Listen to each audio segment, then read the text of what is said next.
14 जुलाई 2026 FIFA world cup का semifinal match. पूरी दुनिया एक बार फिर से फ्रांस की तरफ देख रही है। एक तरफ किलियन एम्बापे जैसे सुपरस्टार हैं, तो दूसरी तरफ डगआउट में खड़ा एक ऐसा इंसान है जो इस वक्त वर्ल्ड कप के बाद आखिरी बार फ्रांस की कोचिंग करता हुआ दिखने वाला है। नाम है दिदिये देशॉम। आप समझ चुके होंगे कि हम जो बात कर रहे हैं वो फ्रेंच टीम के कोच की कर रहे हैं। 2018 में उन्होंने वर्ल्ड कप जिताया, 2022 में उन्होंने टीम को फाइनल तक पहुंचाया और अब 2026 में लगातार तीसरी बार फ्रांस को फीफा वर्ल्ड कप के सेमीफाइनल में लेकर आ गए हैं।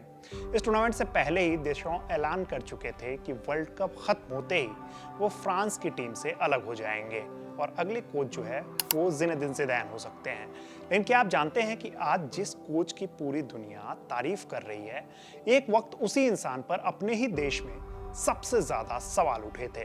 उन पर आरोप लगा था कि उन्होंने करीम बेंजेमा जैसे बैलोन ड'ओर विनर प्लेयर का इंटरनेशनल करियर जो है वो बर्बाद कर दिया। कुछ लोगों ने उन्हें जिद्दी कहा था, कुछ ने उन्हें फ्रांस का सबसे विवादित कोच बताया था। लेकिन फिर ऐसा क्या हुआ कि वही दिदिये देशॉम आज फ्रांस के सबसे सफल कोच बन गए हैं। नमस्कार, मेरा नाम है रविराज और आज हम आपको पूरा किस्सा सुनाने जा रहे हैं उसी कोच का। दिदिये देशॉम की कहानी किसी ऐसे प्लेयर की नहीं है जो हर मैच में गोल किया करता था या जिसकी ड्रिबलिंग के वीडियो जो हैं अब आपको सोशल मीडिया पे देखने को मिल जाएंगे या बहुत ज़्यादा वायरल होते थे। वो कभी ज़िनेदिन ज़िदान, थियरी ऑनरी या फिर किलियन एम्बापे जैसे पोस्टर बॉय नहीं रहे। उनका काम था टीम को बैलेंस देना, मिडफील्ड में खेल की रफ्तार को कंट्रोल करना और सही समय पर सही डिसीजन लेना। लेकिन इस सोच की शुरुआत बचपन में ही हो चुकी थी। सिर्फ 14 साल की उम्र में वो अपना घर छोड़कर नांत की एकेडमी में पहुंच चुके थे। नया शहर, नए लोग और अपने से बड़े प्लेयर्स के बीच जगह बनाना उनके लिए बिल्कुल भी आसान नहीं था। कई बार उन्हें अकेलापन महसूस हुआ, लेकिन वही उनकी मुलाकात कोच जेan-क्लॉद सुआदो से हुई। उन्होंने देशॉम में सिर्फ एक अच्छा डिफेंसिव मिडफील्डर नहीं देखा, बल्कि एक लीडर भी देखा। इतनी कम एज में कप्तानी देना कोई आसान फैसला नहीं था, लेकिन उन्हें भरोसा था कि ये लड़का जो है पूरी टीम को साथ लेकर चलेगा। देशॉम की सबसे बड़ी ताकत उनकी टेक्निक नहीं बल्कि उनकी लीडरशिप थी और शायद यही वजह थी कि साथी प्लेयर्स उन्हें मैदान पर एक्सटेंशन ऑफ द कोच कहते थे। नांत से निकलने के बाद उनका सफर मार्से पहुंचा और यहाँ भी सब कुछ उनके लिए आसान नहीं था। क्लब के मालिक जो थे बर्नार्ड तापी, उनके साथ उनके रिश्ते कभी भी ज्यादा अच्छे नहीं रहे। एक समय ऐसा भी आया जब उन्हें लोन पर भेज दिया गया। लोगों को लगा कि शायद उनका करियर यहीं पे रुक जाएगा, लेकिन देशॉम जो है वो हार मानने वालों में से नहीं थे। उन्होंने वापसी की और 1993 में मार्से के साथ उन्होंने यूरोपियन कप जीत लिया। इसके बाद वो यूवेंटस पहुंचे। वहां पहले ही सीजन में अकीलिस इंजरी ने उन्हें करीब 6 महीने तक मैदान से दूर कर दिया। फिर वही सवाल उठे कि क्या वो पहले जैसे प्लेयर बन पाएंगे, लेकिन उन्होंने फिर से वापसी की। महान कोच मार्सेलो लिपी उन्हें अपना सबसे भरोसेमंद प्लेयर मानते थे। वजह सिर्फ उनकी फुटबॉल नहीं थी।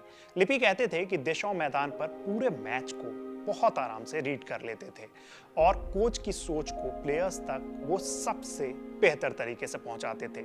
फिर आता है साल 1998 का वर्ल्ड कप। पहली बार फ्रांस अपने घर पर फीफा वर्ल्ड कप खेल रहा था और टीम की कप्तानी दिदिये देशॉम के हाथों में ही थी। फाइनल में सामने थी ब्राजील जैसी दिग्गज टीम। पूरा प्रेशर जो है वो मेजबान फ्रांस पे था, लेकिन उस रात फ्रांस ने 3-0 से आसानी से उस मैच में जीत दर्ज की और पहली बार उन्होंने वर्ल्ड कप ट्रॉफी उठाई। ज़िनेदिन ज़िदान ने इस मैच में 2 गोल किए, लेकिन टीम के अंदर हर प्लेयर जानता था कि इस टीम का इंजन जो है वो कौन है, और वो थे दिदिये देशॉम। वो प्लेयर जो शायद सबसे ज्यादा हेडलाइन में नहीं रहता था, लेकिन पूरी टीम उसी की आवाज पर चला करती थी। 2 साल बाद उन्होंने यूएफा यूरो 2000 भी जीत लिया, यानी प्लेयर के तौर पर उन्होंने लगभग सब कुछ हासिल कर लिया था। लेकिन असली कहानी तो उनके कोच बनने के बाद से शुरू हुई। रिटायरमेंट के बाद देशॉम ने कोचिंग शुरू की। मोनाको को वो यूएफा चैंपियंस लीग के फाइनल तक लेके गए। फिर यूवेंटस को उन्होंने मुश्किल दौर से बाहर निकाला और उसके बाद मार्से के साथ उन्होंने लीग खिताब जीत लिया। लेकिन उनका सबसे बड़ा इम्तिहान जो है वो अभी बाकी था। साल 2012 में फ्रांस फुटबॉल पूरी तरीके से बिखर चुका था, क्योंकि आपको याद है कि 2010 के वर्ल्ड कप में किस तरीके से फ्रांस की टीम में गुटबाजी की खबरें सामने आई थी। 2002 वर्ल्ड कप में टीम ग्रुप स्टेज से बाहर हो गई थी। 2010 वर्ल्ड कप में जैसा कि मैंने आपको बताया कि प्लेयर्स ने बगावत कर दी थी और उसे पूरी दुनिया ने देखा था। ड्रेसिंग रूम टूट चुका था, प्लेयर्स के बीच में गुटबाजी काफी ज्यादा हो गई थी। पूरी दुनिया कह रही थी कि फ्रांस के पास टैलेंट तो है लेकिन टीम नहीं है। ऐसे समय में फ्रेंच फुटबॉल फेडरेशन ने दिदिये देशों को नेशनल टीम की जिम्मेदारी सौंप दी।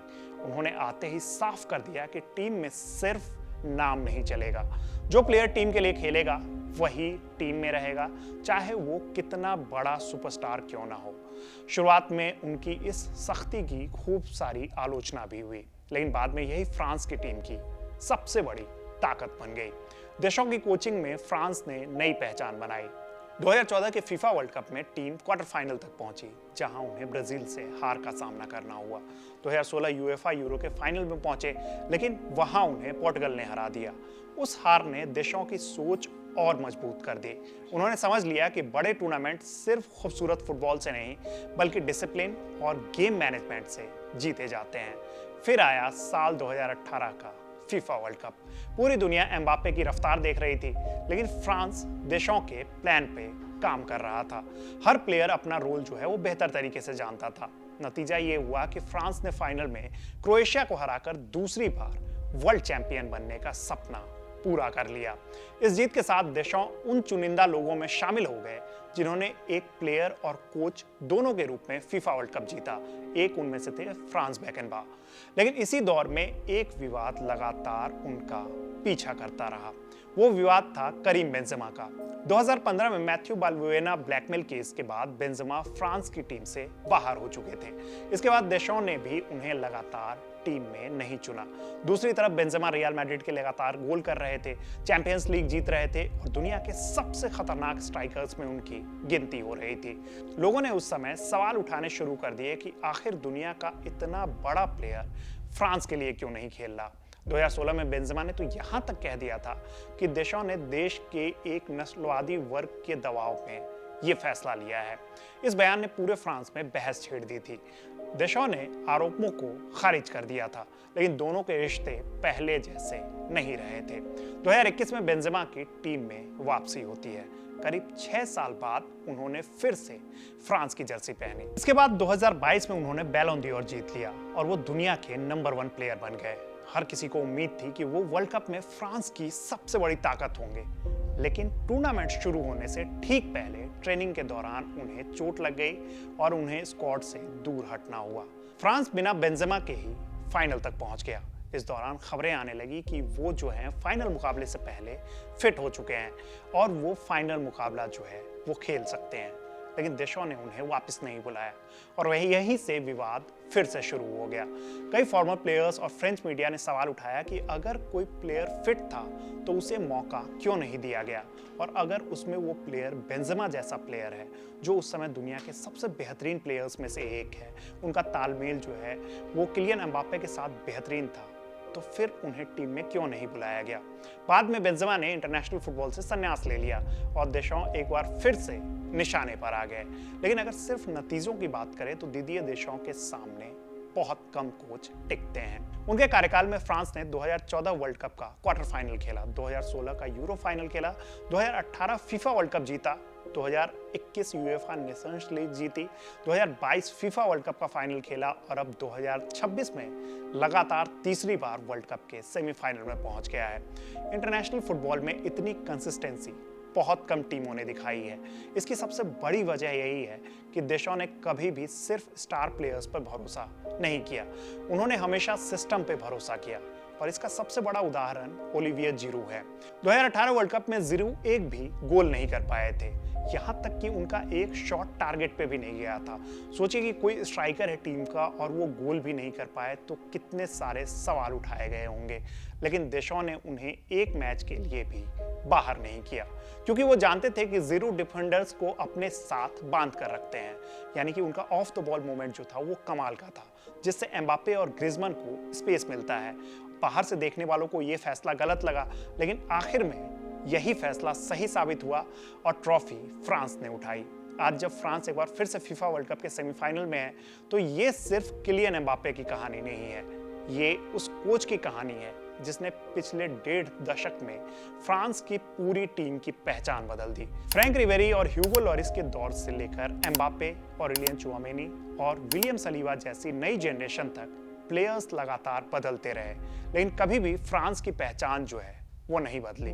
शायद यही वजह है कि हर विवाद के बाद फ्रेंच फुटबॉल फेडरेशन देशों के साथ खड़ा रहा।